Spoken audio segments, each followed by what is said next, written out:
या प्रभु की प्राप्ति ठीक है। बहुत से तो इसी झगड़े में पहले वाले सूत्र में परास्त हो जाते हैं। यार माता पिता भाई बंधु परिवार रिश्ता नाता बालक ये सब इसको तो करना ही है, यही तो धर्म है। मेरे सिवा इनका कोई नहीं है और इनके सिवा मेरा कोई नहीं है, इसलिए मेरा कर्तव्य बनता है इनका पालन पोषण करना।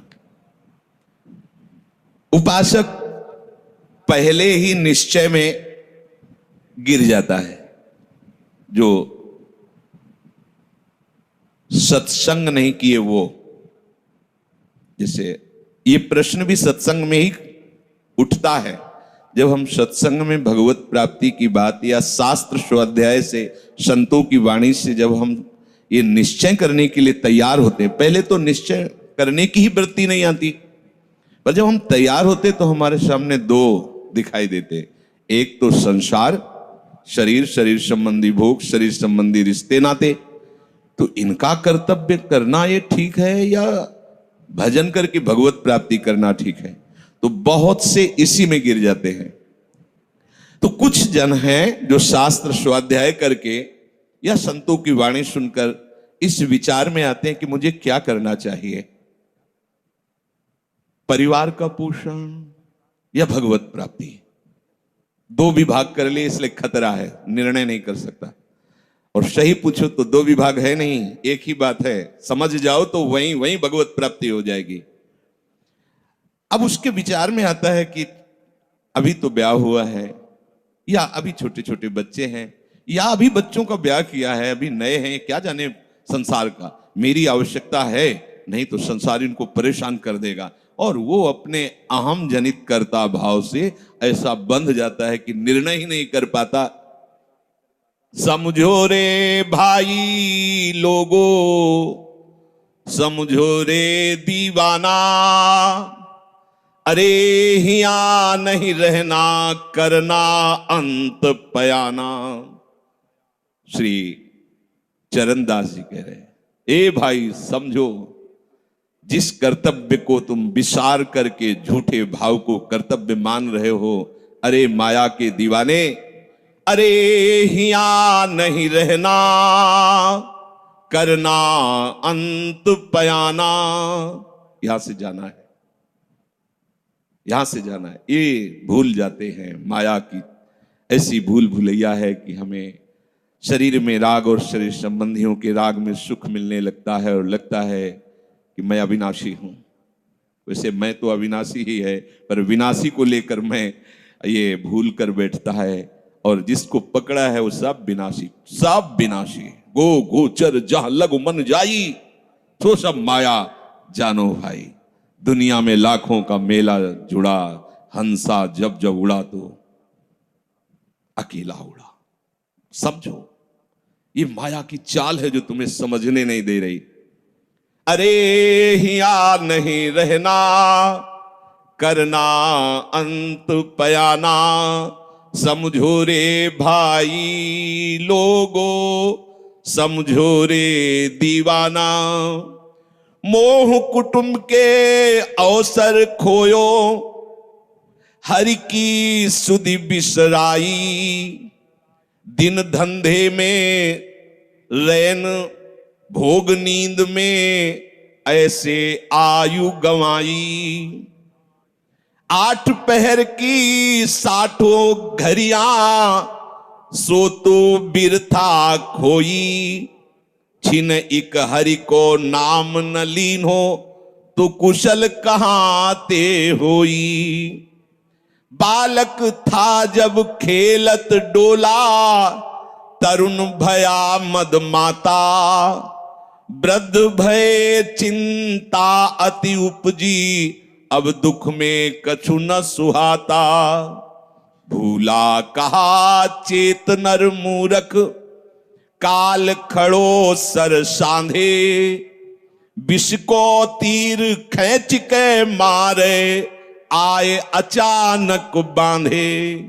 झूठे जग से नेह छोड़ करी, साचो हरि नाम उचारो।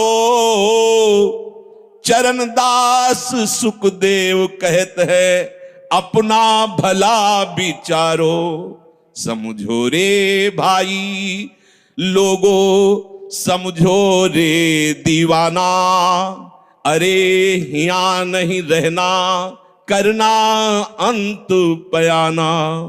अरे भाई समझो, समझो अरे माया के दीवानों, यहां से हमें जाना है, जाना है, कुछ साथ नहीं ले जाना है, कोई साथ नहीं जाएगा, बस तुम फंस गए हो मोह दलदल में। ये कुटुंब का मोह ऐसा मोह है कि कैसे तुम्हें बताएं। याद ही नहीं आती कि मुझे जाना है, याद ही नहीं आता कि सब छूटना है, ये समझ में नहीं आता कि मैं आया किस लिए। बड़ी विचित्र भूल भुलैया है। मोह कुटुंब के अवसर खोयो, दो बातें आती है, परिवार का पालन पोषण, ये धर्म पालन करूं या हरि का भजन करके भगवत प्राप्ति करूं। तो बोले मोह कुटुंब के अवसर खोयो, अवसर मिला है तुमने, भलो पायो दांव रे, चूक ना अवसर प्यारे, भलो पायो दांव रे। बड़ा अच्छा अवसर मिला है भजन करने का, चूक गए तो फिर पछताना पड़ेगा। हरि की शुद्ध बिसराई। अब वो निर्णय करता है परिवार के पोषण का, क्योंकि मोह ममता है। पीछे का हर बार सत्संग में कहते हैं कि पीछे का रास्ता एकदम बंद हो जाना चाहिए, कि आगे कोई भयावह स्थिति आवे तो लौटने का रास्ता नहीं रहना चाहिए। उपासक को पीछे का मार्ग को बंद कर देना चाहिए।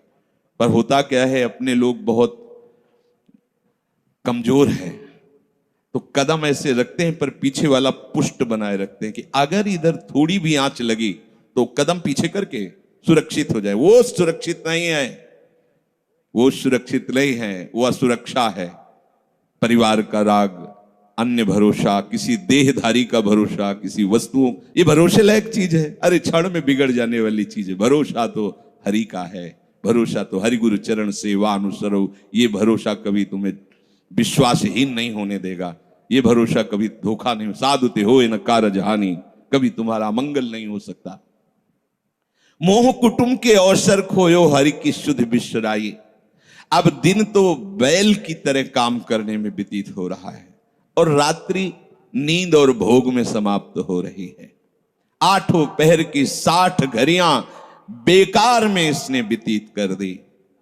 एक क्षण भी शांति से बैठकर विचार नहीं किया कि मेरा जन्म किस लिए हुआ है, मैं क्या कर रहा हूं, और अपना कुशल चाहता है। इच्छिन हरि को नाम लीनो, कुशल कहां ते हुई, तब लग कुशलन जीव को सपने हो मन विश्राम। स्वप्न में भी शांति नहीं मिल सकती जब तक भजन नहीं करोगे। बालक अवस्था तो खेल में चली गई, जवानी हुआ तो अहंकार मद छाया, मैं करता मैं भोगता इसमें चली गई। जब वृद्ध आया तो रोग और चिंताओं ने घेर लिया। अब इतना दुखी है कि वो सोच भी नहीं सकता कि मैं इनसे दूर होकर भजन कर लूं।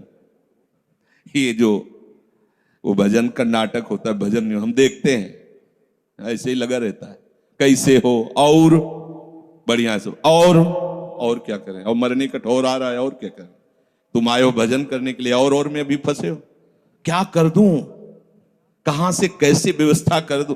हम ही चला रहे हैं, भले वृंदावन में बैठे, परिवार हमारे अनुसार चलेगा, हमारे ही, नहीं तो नष्ट हो जाएंगे।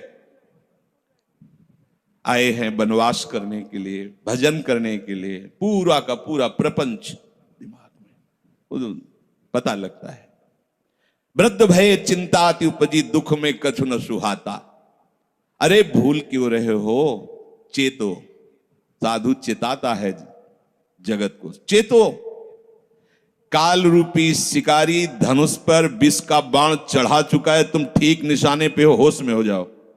अगर अब कोई तुम्हें निशाने से बचा सकता है तो काल का भी महाकाल हरि बचा सकता है, दूसरा कोई नहीं। आए अचानक बांधे, यम के दूत आकर अचानक बंधन में डाल करके ले जाते हैं। अब वो निर्णय कर रहे हैं, झूठे जग से नेह छोड़कर साचो हरिनाम उचारो। चरणदास सुखदेव कहते हैं अपना भला विचारो, इसी में अपना भला है।